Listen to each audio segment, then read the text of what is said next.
Okay, welcome everyone to the third episode of the Fossil Project's Fall 2017 webinar series.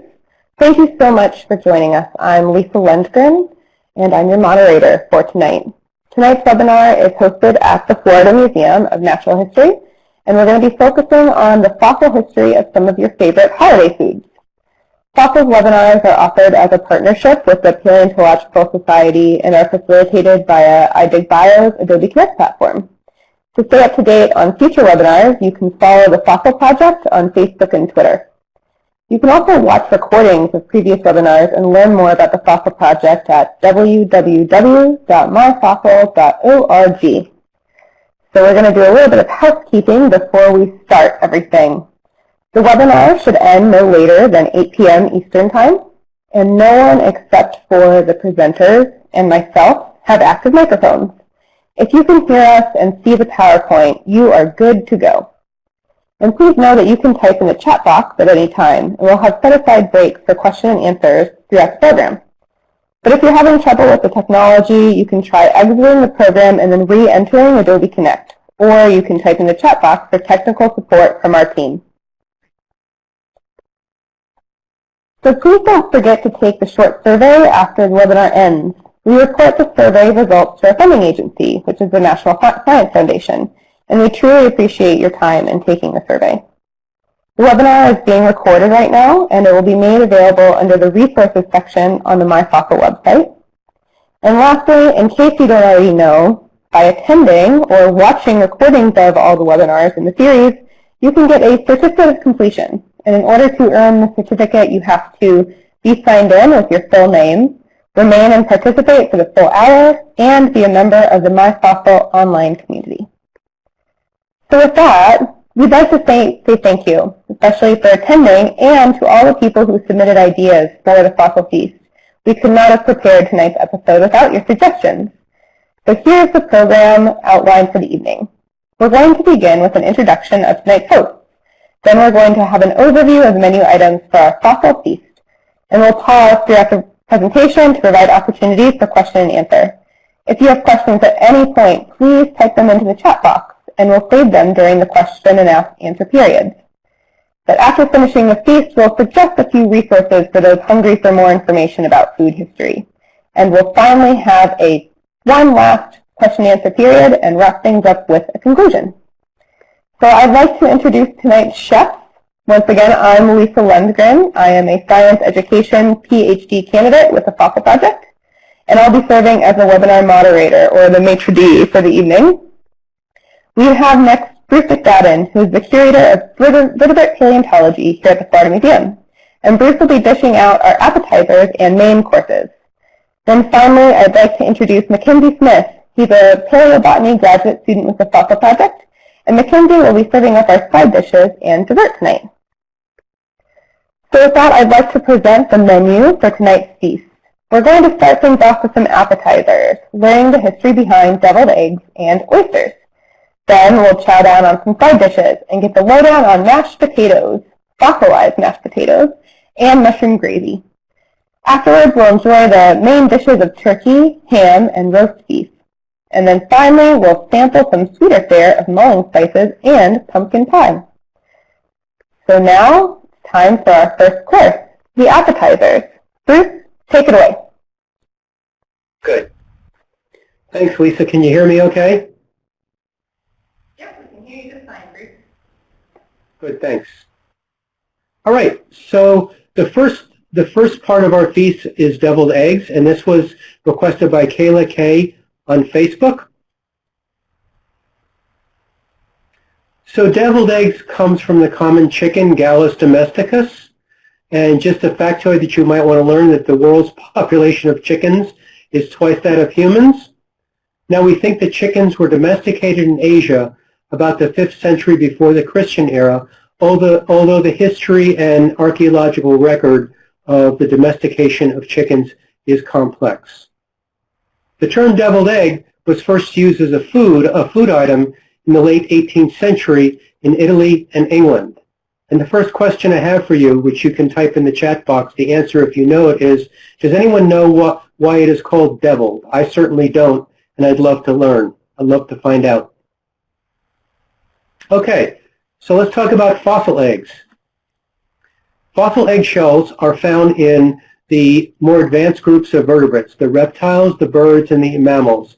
And these particular types of shells, or shelled eggs, are called amniotes, based on the anatomy of the membranes that protect and bathe the developing embryo. Although we don't have a good fossil record, the earliest eggs probably originated more than 300 million years ago, when we first find in the fossil record evidence of the earliest reptiles during the Pennsylvanian time.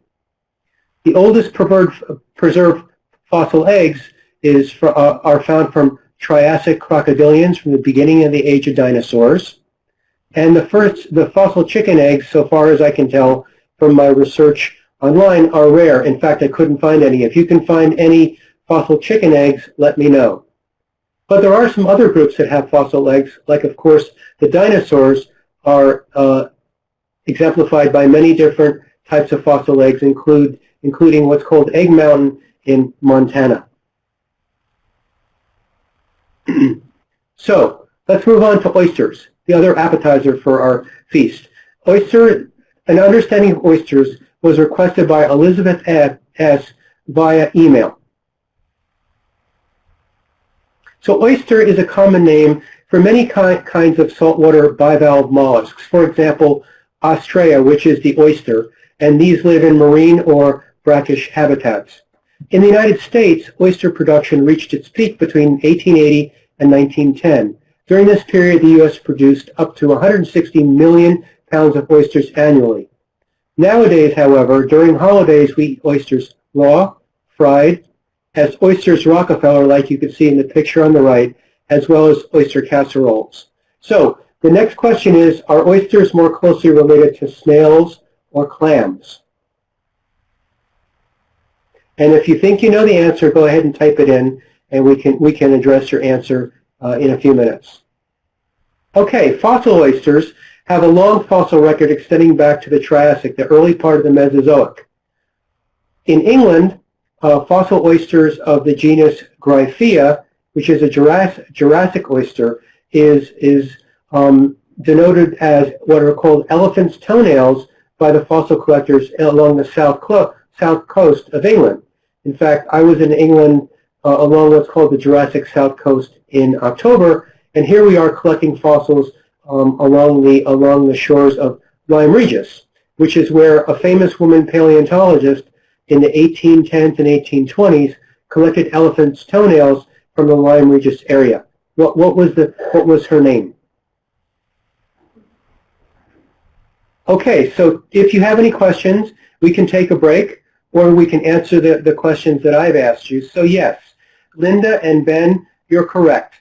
The closest relative of oysters are not snails, not escargot, but are clams. They're both bivalves, and the escargot are gastropods. So those are both two different major groups of mollusks. Okay, let's move on to side dishes. So Mackenzie, I'll pass it over to you. All right, thank you, Bruce.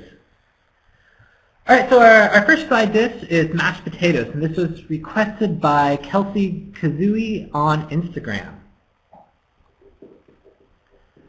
So the potatoes that we eat are solanum tuberosa. Now, these were domesticated in the Peru and Bolivian area somewhere between 8,000 and 5,000 years ago. So we don't actually have any true potato fossils. However, the genus solanum does go back to the Eocene about 48 to 46 million years ago. We have seeds of these plants. Tomato is also in solanum, so this is a pretty big genus. And eggplant is in there as well. So once again, this is not true potato, but things that are like potato.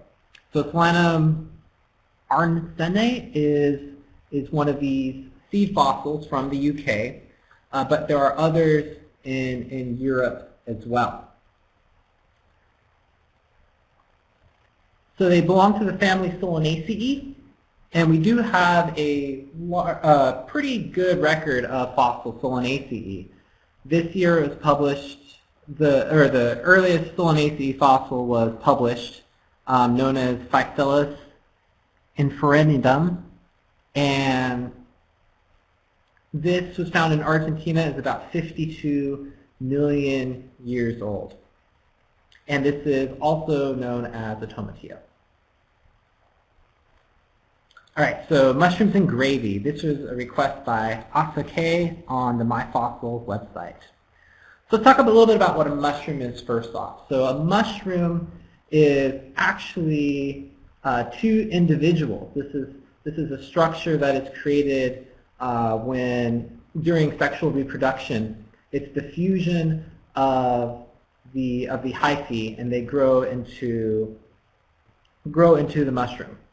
So the mushroom that most of us eat, and especially that we put in our gravy, that is the mushroom Agaricus bisporus. Now we don't have any exact fossils of that species, but we do have fossil mushrooms, albeit very rare though, because they don't tend to be in environments that fossilize organisms, and also the chitin that makes up fungal bodies isn't as good as cellulose and to be preserved.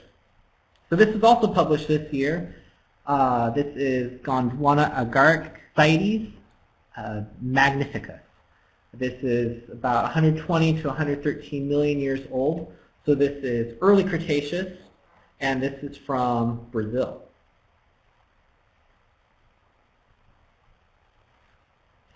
But the whole group of Basidiomycetes, which are the mushrooms that we eat, these Basidiomycetes actually go back a lot further. So Basidiomycetes are a large group of fungus. They also include jelly fungus, conch fungus, anything that basically produces that basidiocarp, that mushroom structure, but we don't eat all of them. I'm not sure if I would also eat the previous one. I don't know if it would be poisonous or not. But we do have hyphal structures that are preserved in fern fossils from both France and Illinois. The oldest ones are from France, and these are Paleocystris martini, and these are about 330 million years old. The hyphae you can see down there are called hook connections, and that is kind of what characterizes, one thing that characterizes Basidiomycota. Now all of them have this, and certainly it doesn't necessarily mean that you're going to have a mushroom if you see the structure, but it does inform us that we are in that group. All right, so if you have any questions, I believe we have some questions right here. Are there any true fossil lichens that we know of? This was a question submitted. And yes, we do have some fossil lichens. Probably the best one I know of is a fossil lobaria. That is from the Miocene. We do have some that go back older though. It's also been proposed that some of the Ediacaran fossils might actually not be marine species, but those could actually be lichens instead. We have another question. What about fossil mushrooms found in the U.S.? Yes, so we do.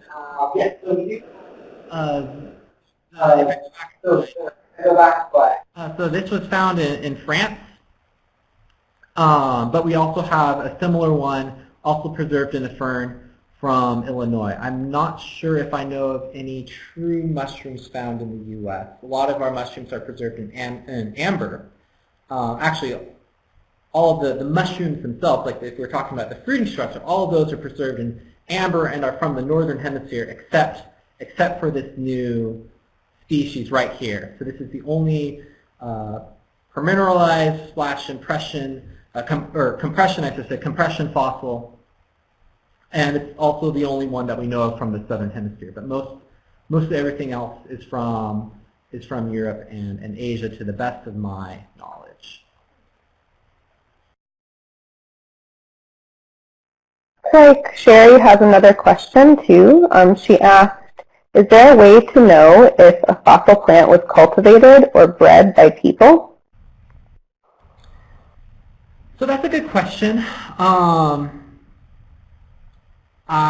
We will get to some plants later that are definitely bred by people, and I think there's some genetic tests that people do as well. I think that's the main way people know, but I'm not entirely sure about it. I tend to work with much older plants, so but that'd be my best guess. Great. Thanks, Mackenzie, for that information on the side dishes. But I think we're ready for the main course. So Bruce, it's your turn. Back to you. Tell us what you're serving up. Thanks, Lisa. I just want to also say that thanks to Jess Miller-Camp, who did some research on the word deviled. So deviled supposedly takes the term is because the devil lives in hell, which is hot, as is spicy food. If that's true, then either deviled eggs were originally much hotter, or the people coining the term were used to exceedingly bland food. So thank you for that research, Jess. I didn't know that, and that's really interesting. Okay, on to the main dishes. First is turkey, and turkey was requested by Eureka Fossils thanks to Instagram. We're very happy that we've added Instagram to our social media platform, and it's doing very well thanks to your interest, as well as Michael Lee, who's our student intern working on the myFOSSIL Instagram account. So turkey. So turkey, Thanksgiving turkey takes its name from both the wild and the domesticated varieties of Meleagris gallopavo, as you can see in this photograph. So fossil turkeys are really interesting. They comprise a family of turkeys, the Meleagriidae, and this family was native to North America. In fact, some of the best examples of fossil turkeys come from Florida. You can see one of the bones of a fossil turkey in the upper right-hand corner. And for those of you who understand osteology or the morphology of bones, I'll ask the question: do you know which bone this is? It has a special diagnostic feature which tells you something about the foot of that animal. And I also want to say we're very fortunate that the world's authority on fossil turkeys is our own David Stedman, who's a curator of ornithology, but also is passionate about paleontology in general. Okay, so I see some questions are coming in, and that's great, and we'll talk about them in just a minute.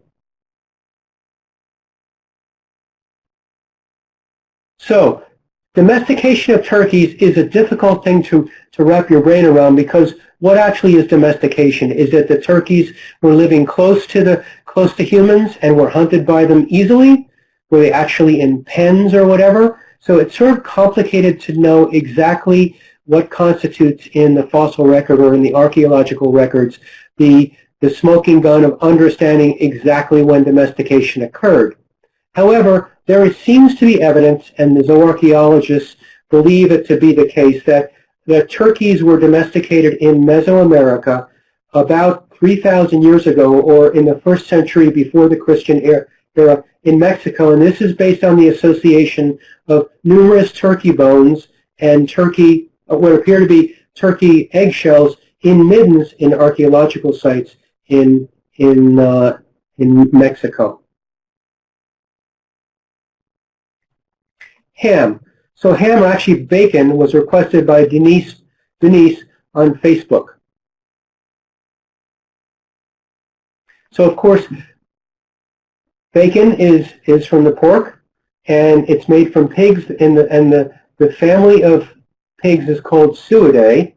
And a question for you is, does anybody know the difference between a pig and a peccary? I should tell you that fossil pigs have an extensive fossil record in the Neogene, meaning the past 20 million years or so, all over the old world.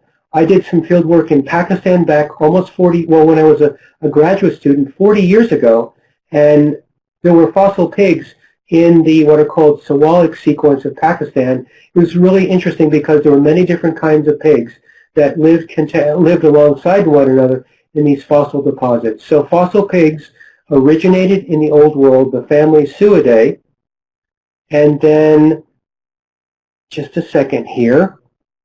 They were then domesticated. The pigs were brought in after domestication in the Old World, and they were probably domesticated several times in the Old World, but they were imported during the time of the Spanish explorers by people like Hernando de Soto, who's been called on the internet the father of the American pork industry. He first brought pigs to Florida, or to North America, in 1539. So let's go over your questions. Let's see. Lisa, were fossilized turkeys as big as modern turkeys?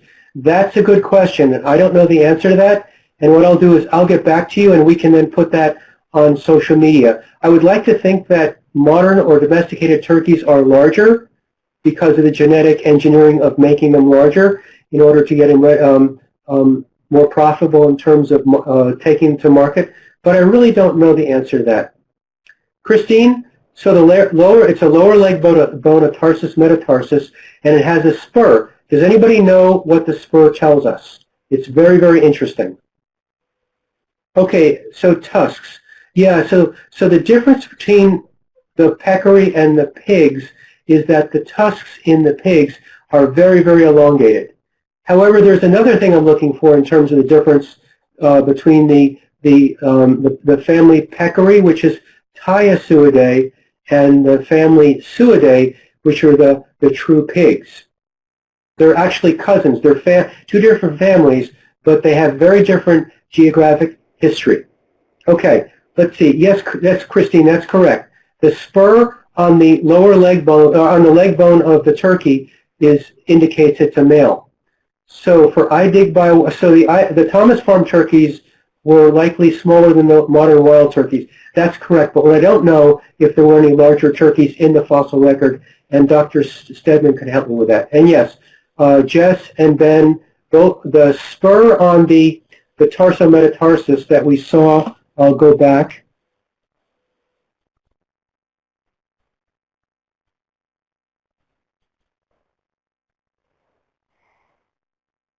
So the big spur sticking out of the side of that bone is a spur that's only found in males. So it's an example of what's called sexual dimorphism.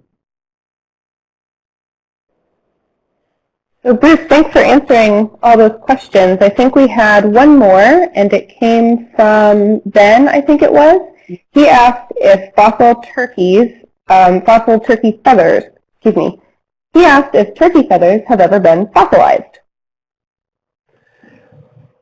To my knowledge, they have not been fossilized, but that's another question I'm going to ask Dr. Stedman. My sense is I would hazard a guess to say no, but I'm not sure. Okay, let's see. Is De Soto responsible for all the wild hogs in Florida? So there's some interesting genetic work that suggests that they're very old origins for the wild hogs, and they do go back hundreds of years. Okay. I think that's, let's see, and age, okay, and to some degree age and length of that bone. That's correct. Okay, so we can move on. Let's see. Yes, to desserts. I will mute my microphone and pass it back. Okay, thanks, Bruce. We hope that everyone still has some appetite because it is time to talk about desserts. So Mackenzie is going to tell us about that. All right, thanks, Lisa. So we had a request for mulling spices. This was requested by Jess M. on Facebook. So we've been using a lot of these social media, Facebook, Twitter, Instagram, and our own website for people to tell us what they want, what they really, really want. And in this case, it was the mulling spices to help spice up your life. And if we shake it to the right, you're going to see that we're going to be talking about star anise, which is the genus Oligocene. There are multiple species of Oligocene that we use for star anise. And the same goes with cinnamon. So there's numerous species in the genus Cinnamomum, but not one specific one. So that's why we say SPP dot. All right, so our first strong evidence of Oligocene is the fossil Lycium avitum. Now this is from the early Oligocene, so roughly 33 million years ago. This is from the Brandon lignite in Vermont. And we can see from the photo right here that it does look a lot different, not a lot, but it does look a little bit different than the mature fruit in the slide before. Those little, those light brown structures in the center, those are actually the seeds in the locules. And so this is not a mature fruit. The fossils are in the center right here, and it's bordered on the side by a Lycium floridium. So both of those are immature. All those are immature fruits. So we can see the similarities there. However, it's possible that we might have older Oligocene. So when we find plant fossils, we will often give them a morphotaxa name. So because plants have different parts that can be isolated, we don't always know if they go to the same plant. So in the case of Oligocene, we have these seeds, which we're calling Oliciospermum because they resemble Oligocene seeds, but we don't know for sure if they actually belong to Oligocene. And these are about 94 million years old from Kazakhstan. And we also have the same thing for the leaves, which we call Oligophyllum. These are also the same age from a different part of Kazakhstan, though, and these have also been found in Bohemia. When we get to fossil cinnamomum, a lot of authors have described leaves that resemble cinnamon leaves from the late Cretaceous almost everywhere, from Asia, North America, Europe, and Australia. However, there has been some recent genetic work done which would suggest that the earliest diverging cinnamon would only be found in the Eocene. And because cinnamon leaves resemble a lot of other genera in that family, like avocado. So these all belong to the Lauraceae family, the laurel family. So avocado, cinnamon, laurel, all of those have very similar shaped leaves. And so in that paper they argue that only things with fossil cuticle which is the waxy part of the leaf, only that can be called cinnamon. So there's another genus that we call leaves that look like cinnamon that doesn't have the cuticle, and that genus is Daphnogene. So the picture we actually have here is Daphnogene, but it's possible that it is that it's cinnamon, and it's also still possible that cinnamon goes back to the Cretaceous.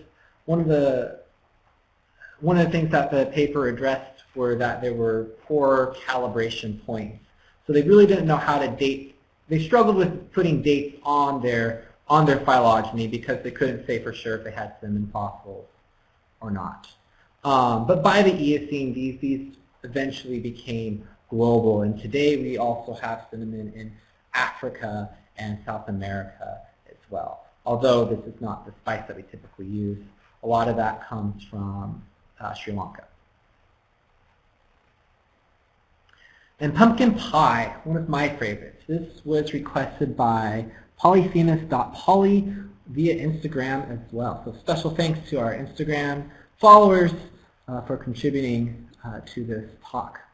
So pumpkin, true pumpkin that we eat is Cucurbita pepo, and this is a cultivated species, so this gets into one of the questions earlier.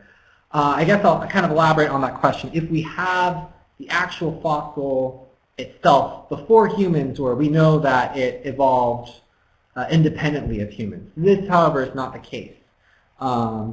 These were definitely influenced by humans. They are actually one of the oldest, if not the oldest, cultivated crops. They were cultivated somewhere between 10,000 and 8,000 years ago in Mexico. But we do have squash seeds from the Holocene and the Pleistocene as well.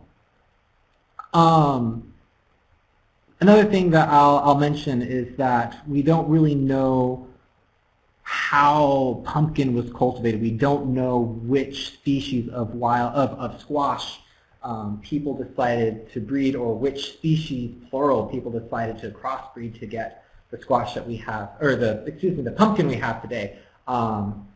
This species, Crucibita pepo, is also zucchini, and there are some squashes that fall into that species. It's very plastic in its morphology, its fruit morphology. So that cucumber, those zucchinis, that's actually the same species. They're just different varieties of that species. This isn't to say, though, that we don't have an interesting fossil history of this genus. In a pretty recent paper, I believe it was 2014 or 2015, it was hypothesized that Pleistocene megafauna played a large role in selecting these sort of bitter fruits because they were able to act as seed dispersers, and because of their large body size and lack of taste receptors, they were able to ingest the toxins that these fruits have, and then later these were cultivated by humans. But we also, as a family, this goes back quite a bit of ways as well into the Paleocene. So right after the dinosaurs went extinct, well, the non-avian dinosaurs were after the non-avian dinosaurs went extinct about 65 million years ago. And these fossils are from Montana. However, these are leaf fossils, as indicated by the Crucibita phylum, the phylum part of that. And I think that's all I had for. Hey, thanks for your piece. I'm going to figure out which questions we have, and then I'll give you your microphone back. So one of the first questions was from Jeanette, and it was about megafauna related to eating pumpkins. Yes. Yeah. Oh, do I have my mic? Yep. All right, so the megafauna related to that, the picture in the slide right there, and I failed to mention this, those are actually extracted from mastodon coprolites.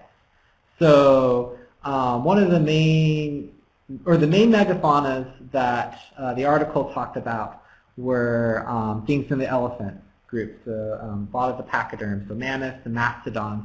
I wouldn't be surprised if sloths, ground sloths played a role in that. Ground sloths certainly did play a role with Persea, so avocado, and I believe this has been documented with other fruits that we eat today as well. But yes, definitely the elephant, Percibidae. And we have another question. What about fossil soy? So it goes on. So soy, the reason why soy was asked is because of tofurkey and tofu being a main dish as well. So I actually do not know about soy, and I don't even know if I know what family soy is in, but that might inform me. We'll get back to you later. We can get back to you on soy. So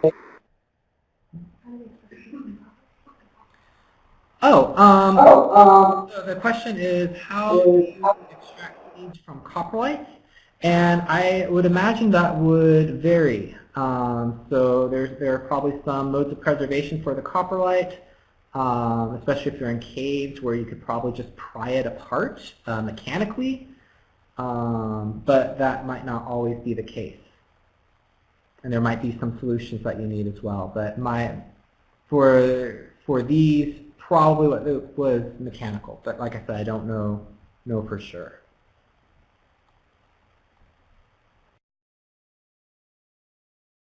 I believe I had one more question. It was related to cinnamonium, and I was wondering if cinnamonium grows in the same sorts of climates that current cinnamon grows in, or if there are different climates. both Oligocene and Cinnamomum, and a lot of plant fossils actually, we have a geographical disjunct. And so, you know, Oligocene grows in southeastern U.S. and is no longer found in Vermont, and that's where our first fossils are true identifiable to Oligocene fossils are found are from there, and same goes with Cinnamomum. So we used to have those in Europe, and it's no longer in Europe, at least in temperate and colder Europe. Cinnamon used to be in Wyoming and Oregon and Washington, and we just simply do not have those there today. So at one point in time, especially during the Eocene, when it was a lot warmer, it was favorable for those trees and favorable for those trees to expand and to disperse. Yeah, great. Thanks, Mackenzie, for all of your wonderful information about fossil plants, which I know get the short end of the stick, sometimes. But before we completely move on, we do have a couple of resources for everyone to check out and take a look at.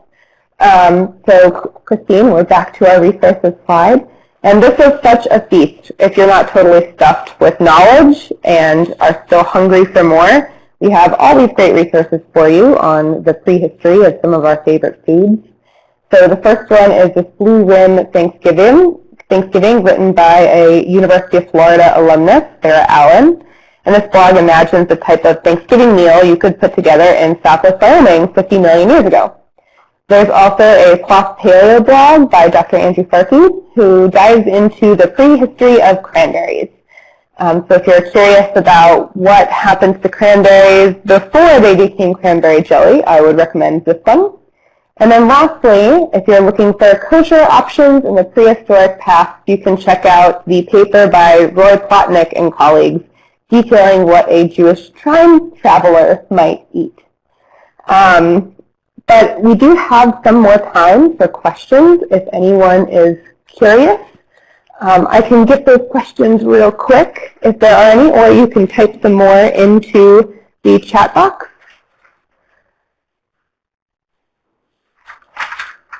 So we do have a question, and one of them is, this is for Bruce or for Mackenzie. Actually, it's more for Mackenzie since it's about plants. Can you imagine what about a specific plant led ancient folks to even think about cultivating them? I think you actually answered that one. It was related to Sherry's question. So you can go ahead and give us another overview.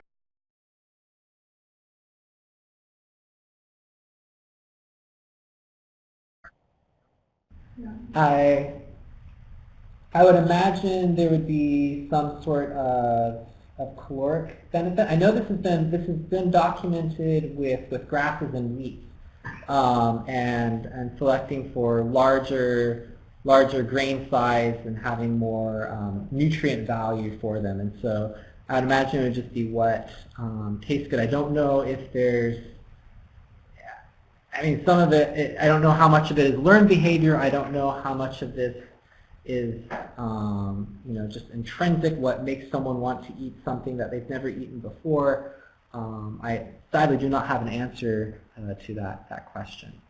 I do, however, have a little bit of an answer to the soybean question. So soybeans are in the bean family, so that's Fabaceae.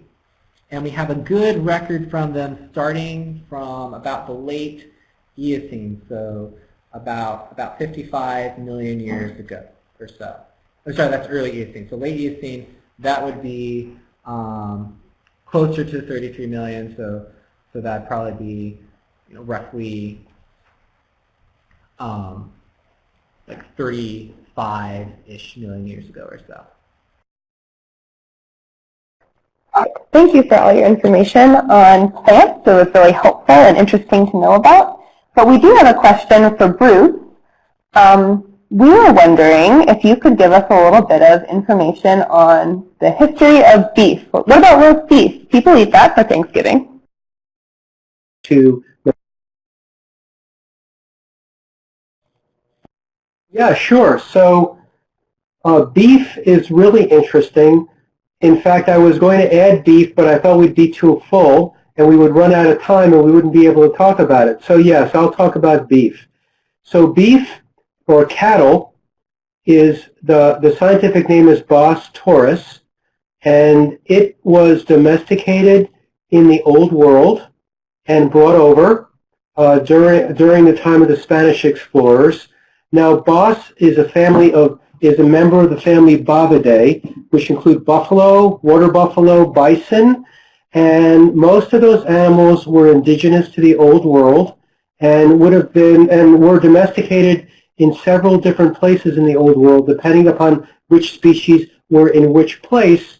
And actually, we see from some of the cave paintings in Western Europe images of what's called the auroch, A-R-A-U-R-O-C-H, which is the ancestor of the modern domesticated Bos taurus, indicating there was association with peoples back as far back as, say, 10,000 years ago. So beef and humans go back a long way. If you want to eat a more natural, native alternative to cattle or beef, you can eat buffalo, because buffalo is not buffalo, bison. Bison is actually native to North America. Bison traveled across the Bering Land Bridge during the Pleistocene, during times of lowered sea level, and it spread into North America over the past several 100,000 years and became the resident large herbivore, or what's called mega herbivore, that actually withstood the extinction of other animals at the end of the last ice age. So that's my story about beef.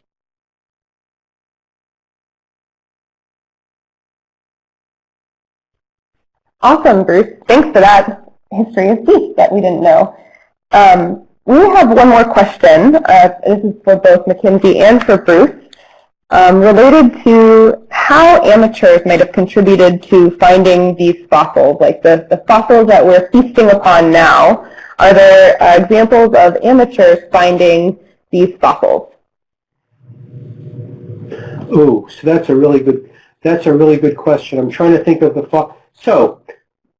amateurs collect oysters along the south coast of England, and some of those amateurs who actually became professionals like Mary Anning were very influential in the fossils that they collected becoming part of the knowledge from the museums in England during the pre-Victorian days of the birth of the science of paleontology. So the oysters have lots of amateur contributions, and let's see, the eggs. So there are fossil eggs, and amateurs have collected fossil eggs and donated those to museums. In terms of turkeys, I don't really know if any of the fossil turkey specimens that we have in our museum were specifically collected by amateurs on their own. I do know that some of the amateurs helped us at the museum to collect from some of the localities from which we do find fossil turkey specimens. And then for the pigs, the fossil pigs, those are all from the Old World, and honestly, I don't know whether amateur fossil collectors have made contributions to the collections of fossil pigs in the museums in the Old World. I also want to say that another difference between peccaries and pigs is that the pigs are exclusively Old World, a family that's exclusively native to the Old World, and the peccaries are a family that are exclusively native to the New World. So that answers one of my earlier questions on the slide that relates to pigs and pork. Great. Thanks, Bruce, for that information about amateurs. If anyone has additional information about amateur finds related to the fossil feast fossils, we'd love to hear about them. We can talk more about it on the myFOSSIL website or on really any of our social media platforms.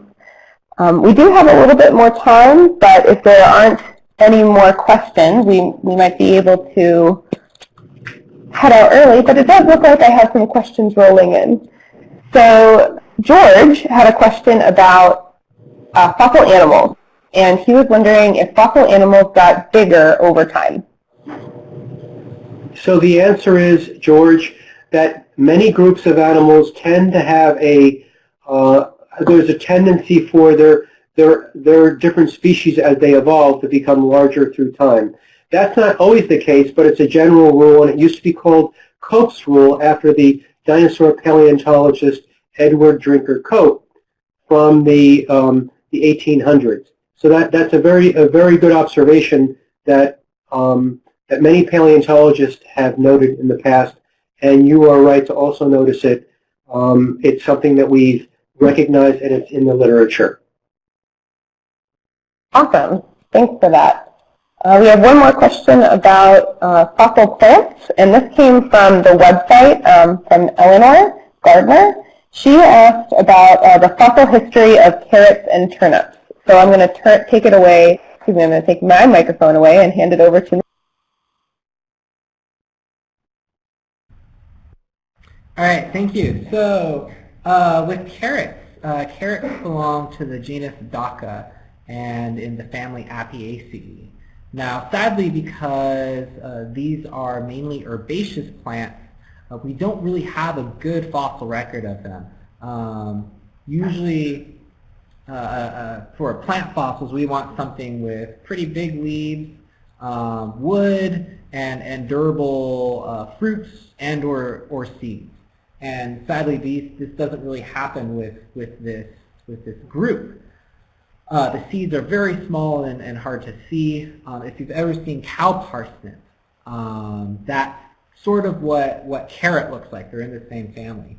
They all belong to the Apiales, and we do have pollen from this order that goes all the way back to the Maastrichtians. So that's the latest part of the Cretaceous, right before the dinosaurs, the non-avian dinosaurs went extinct 65 million years ago. So we don't have a really good, I guess to answer the question, we don't have a good fossil record of carrots. Okay, that's really interesting. I didn't know that. Thanks, Mackenzie. I think we're just about out of time for now, so we're going to wrap it up with a heartfelt thanks. I hope everyone is as full of knowledge about fossils as we are. We do have one more question, though. Sherry popped in, and she asked, how do you get pollen?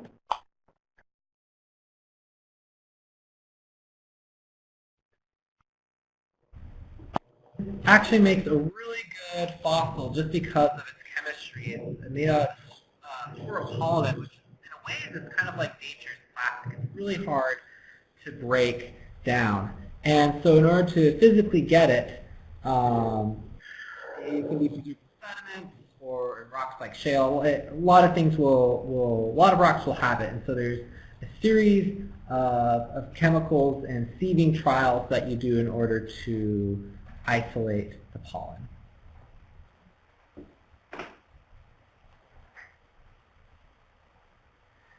Yes, so the question is, doesn't the study of pollen have a very specific name? And yes, that's called palynology, so P-A-L-Y-N-O-L-O-G-Y, palynology. Okay, so if you have any more questions, we would love to hear them on the myFOSSIL website. Or if you have them now, we can address them too. But for now, we are going to conclude the presentation. We want to extend a heartfelt thank you to tonight's chefs, Mackenzie and Bruce, and to all of you for your great questions. But right before we leave, we do have a couple of quick notes. You can continue the conversation about fossil plants and delicious things that you could have eaten in the prehistoric times and learn about our future webinars on Facebook, Twitter, and Instagram. You can also be a member of myFOSSIL, and the recording of this episode will be available on myFOSSIL. Sadie will be putting that link into the chat box. And don't forget to take our short survey to let us know what you thought of this episode. We really appreciate your time and feedback. And for easy access, you can click the URL in the chat box for our final survey. But once again, we'd like to thank you for participating, and we hope that you have a wonderful evening. We'll see you next time right after Sadie types in that final survey for us. Okay, thanks everyone.